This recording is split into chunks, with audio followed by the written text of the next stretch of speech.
Welcome to mega 9 TV. ఏపీలో పెట్టుబడుల సదస్సు విజయవంతంగా జరుగుతోంది. విశాఖలో జరుగుతున్న పెట్టుబడుల సదస్సులో తొలి రోజు ఆయన పెట్టుబడిదారులను ఉద్దేశించి మాట్లాడడం జరిగింది. 72 దేశాల నుంచి సుమారు 2500 మందికి పైగా ప్రతినిధులు ఈ సదస్సుకు వచ్చారు. రాష్ట్రంలో పెట్టుబడులకు ఉన్న అన్ని అవకాశాలను సీఎం చంద్రబాబు వారికి వివరించడం జరిగింది. ముఖ్యంగా అభివృద్ధి చెందుతున్న విశాఖలో పెట్టుబడులు పెట్టాలని ఆయన పిలుపునిచ్చారు. ఈ క్రమంలోనే పెట్టుబడిదారులకు ఏపీ అందిస్తున్న రాయితీలను కూడా పూసగుచ్చినట్లు ఆయన వివరించడం జరిగింది. దీంట్లో ప్రధానంగా భూములు, నీరు, విద్యుత్ సహా స్థానిక పన్నుల నుంచి కొన్నేళ్ల పాటు మినహాయింపు కూడా ఇస్తామన్నారు.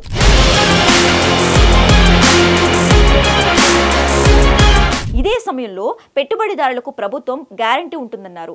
ఏ విషయంలోనైనా ప్రభుత్వం జోక్యం చేసుకుంటుందని, పెట్టుబడితో వస్తే ఉత్పత్తి ప్రారంభించే వరకు ప్రభుత్వం అన్ని విధాలా సహకరిస్తుందని చంద్రబాబు తెలిపారు.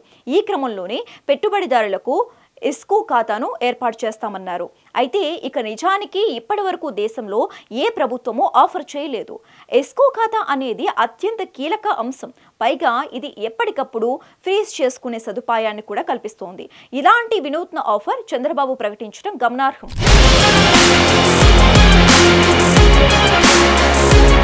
నిజానికి కేంద్ర ప్రభుత్వం రాష్ట్రాలకు ఇచ్చే వివిధ ప్రాజెక్టుల నిధులను ఎస్కో ఖాతాకు జమ చేస్తోంది. అంటే అక్కడ నిధులు అత్యంత భద్రంగా ఉంటాయి.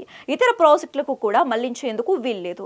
అలానే ఇప్పుడు చంద్రబాబు పెట్టుబడిదారులకు ఎస్క్రో ఖాతాలు ఇస్తామని ప్రకటించారు. దీంతో అసలు ఎస్క్రో ఖాతా అంటే ఏంటి, దీనివల్ల ప్రయోజనం ఏంటన్నది ఆసక్తిగా మారింది. ఎస్క్రో ఖాతా అనేది తటస్థ మూడవ పక్షం నిర్వహించే సురక్షిత ఖాతా.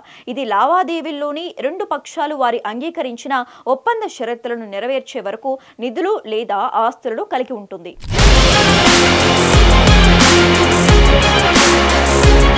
అంతేకాదు పెట్టుబడిదారులు పేర్కొన్న విధంగా వస్తువులు కావచ్చు, అలాగే సేవలు లేదా ఆస్తిని స్వీకరించే వరకు రెండో పక్షానికి డబ్బు విడుదల చేయడానికి అంగీకరించదు. అంతేకాదు పెట్టుబడిదారులు పెట్టే నిధులు తాత్కాలికంగా సురక్షితంగా ఉంటాయి.